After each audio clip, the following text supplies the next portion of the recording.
Hello les gourmands, aujourd'hui on va vous cuisiner des empanadas à la choucroute et au chorizo.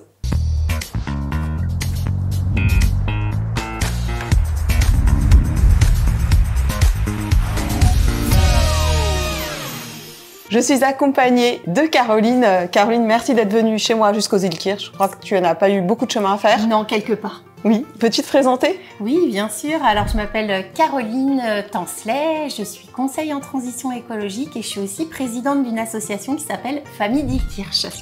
Je crois qu'il y a une thématique qui te tient particulièrement à cœur. Ouais. C'est l'anti-gaspi. Du coup, je me suis dit que ce serait une bonne idée de te proposer une recette anti-gaspi. Et là, on va utiliser des restes de choucroute. Alors, on va les aromatiser avec du chorizo. Bien sûr, c'est une recette qu'on peut adapter à l'infini. On peut y mettre de la truite fumée, des lardons, du minster. Vraiment, on peut s'amuser sur cette recette selon l'inspiration et aussi selon ce qu'on a dans le réfrigérateur pour éviter les pertes. On va commencer par préparer une pâte brisée. Du coup, je te propose, si tu veux, mettre la main... Ouais, si tu as envie. Allez, c'est parti, avec plaisir. Alors, du coup, on va verser la farine dans le grand bol. Oui. On va ajouter le sel. Oui. Le beurre. Ah, c'est vrai qu'on aurait pu mettre Momo à contribution pour cette tâche. Ce que j'allais te demander, il est où? Bah, il est derrière. Je sais pas, il fait bosser aujourd'hui. Mais il s'est mis au chômage ce matin. Ce matin, il n'était pas d'humeur à travailler. Je me dis, bon, allez hop, je laisse tranquille. Écoute, on va déjà, tu vois, avec la cuillère en bois, essayer de répartir.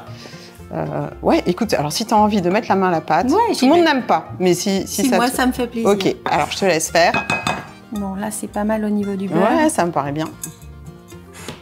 L'eau, on va l'ajouter un peu progressivement. Je vais pas tout mettre, je vais mettre déjà ça. Ok.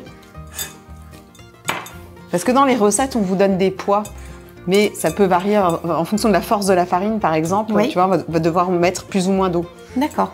Tu cuisines beaucoup, toi? J'essaye, ouais. Mais je batch cook moi plutôt. C'est-à-dire je cuisine avec toujours 1 ou 2 coups d'avance pour pouvoir faire du maison, du local, du frais et pas trop entamer sur mes heures de travail et le temps avec les enfants. Voilà. Alors ce qu'on va faire, c'est qu'on va la filmer, la laisser reposer le temps de préparer la farce. Eh bien parfait. Maintenant, on va s'occuper de la farce. Alors, tout simple, on va pas se compliquer la vie puisque la choucroute, elle a déjà été cuisinée. Du coup, on va ciseler un oignon et on va l'éplucher, évidemment. Si on a un petit robot, on peut aussi confier la tâche au petit robot qui peut mixer l'oignon et le détailler en tout petits morceaux. Alors, on est dans une recette anti-gaspi, on évite d'enlever toute la première peau. Je vois ça. Tu vois? Bah ouais, c'est vrai. Bon, je m'appique parce que tu es là et je me dis, j'ai pas envie de me faire gronder. Oh non. Du coup, on coupe l'oignon en deux. Ensuite, on vient faire des lamelles comme ça, à la verticale. Ça marche. On va ensuite passer le couteau pour couper à l'horizontale et ensuite on n'a plus qu'à détailler. Voilà, donc on va ajouter un petit peu d'huile d'olive dans la poêle. Ça marche. Puis on va faire revenir notre oignon. Pour les aider à suer, on peut ajouter un peu de sel. Ok. Pas trop parce que notre choucroute, elle a déjà été salée. Ouais. Et tu sais quoi, pendant ce temps-là, on va peut-être découper le chorizo en petits dés. Tiens, Caroline, je te laisse verser la choucroute dans la poêle. Tu veux goûter? Avec plaisir. Il faut toujours goûter le produit brut pour savoir. Ouais, c'est bon. Et avec tes queues de coriandre, du coup, parce qu'on est anti-gaspi. Ah oui, bah absolument, avec les queues de coriandre. Qu'est-ce que tu ferais, toi? Un bouquet garni. Très bonne idée, exactement. Une petite ficelle et on peut plonger ça pour faire un petit bouillon. Absolument. Un bon petit bouillon. Même un bouillon avec des épluchures de légumes. Moi, je fais souvent ça, ça marche très bien. Ça donne de bon goût. Oui. Ouais. Je vais peut-être pas tout mettre, on va voir comment ça se mélange. D'accord. On va du coup, alors moi, ce que j'aime bien ajouter, ça, c'est vraiment pour apporter un peu d'onctuosité, je vais mettre un peu de crème épaisse. Oui. Moi, j'ajoute un peu de gruyère parce que j'aime bien renforcer un peu les saveurs, voilà, que ce soit bien gourmand, mais c'est une option, on peut très bien la zapper. Oui. Voilà, on va bien mélanger et ajouter la coriandre ciselée. Ça sent bon. La coriandre, dès qu'on la coupe, tout de suite, ça dégage une odeur. Wow. Hop. C'est pas vraiment un poivre, la bétimute. Oui. Et ça a cette odeur très caractéristique du pamplemousse. Oh oui, c'est vrai. C'est incroyable. Ouais. Alors Caroline, notre pâte a reposé au frais. Maintenant, on va l'étaler assez finement. Parce que comme on fait des empanadas, l'idée, c'est qu'il n'y ait pas non plus trop de présence de pâte. Ouais. Donc, on va essayer de l'étaler bien finement. Voilà, donc là, on va emporte-piécer la pâte avec un cercle de... Là, j'ai pris 10 cm. D'accord, super. On peut prendre 9 cm. Pour faciliter l'opération et pour bien les fermer, ce qu'on va faire, c'est qu'on va mettre un peu d'eau avec un pinceau. Ouais. Hop. Puis je te laisserai faire les autres. Bien sûr. Comme ça, pendant ce temps-là, je fais ceux qui sont devant moi. Je vais pouvoir commencer à les farcir. Oui. Donc maintenant, l'opération consiste à souder pour faire un petit chausson. J'ai un ami et chef de cuisine qui a un concept qui s'appelle Bocaux & Go. D'accord. Voilà. Petit coucou à Lionel Régin. Tu vois, je vais délivrer ton astuce. J'espère que c'était pas un secret d'État. Grand chef. Tu vois, voilà, lui m'a donné cette astuce qui est d'utiliser l'envers de l'emporte-pièce pour fermer.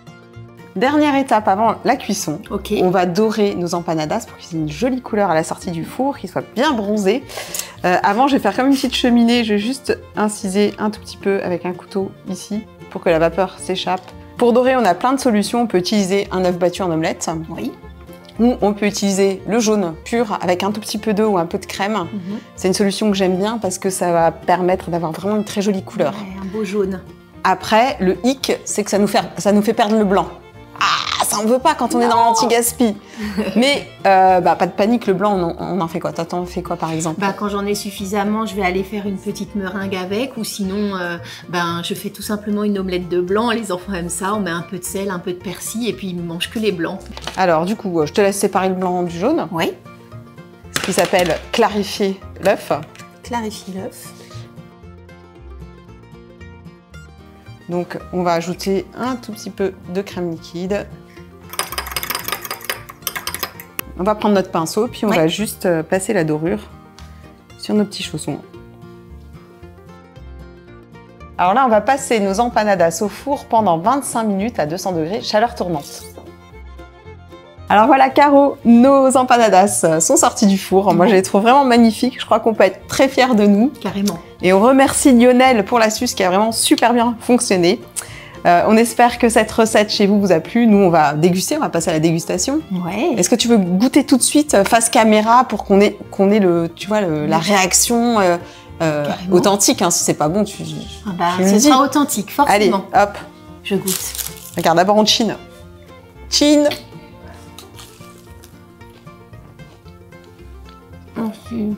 Un délice. C'est pas mal. Je crois que j'aurais mis mettre un peu plus de sel. Pour moi, c'est parfait. Non, c'est bon? Ouais. C'est bien croustillant en tout cas. C'est bien croustillant, c'est bien assaisonné, on sent bien la coriandre. Pour moi, c'est parfait. Bravo Leïla. Merci Caroline, bravo à toi aussi, parce que c'était une recette collaborative.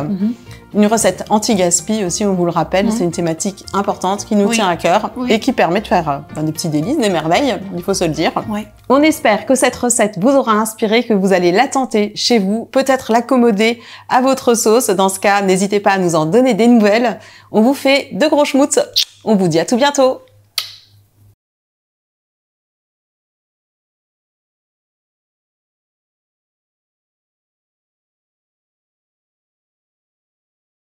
Tu vois, l'idée c'est... Ah. Ouais, si tu arrives à le faire avec le moins de mains possible. Si tu arrives à le faire sans doigt, il y a le petit bruit du gling-gling de ma chaînette. Je suis désolée, j'espère que ça embête pas. Ça fait une petite musique, un petit tintement. Un petit peu façon bol tibétain.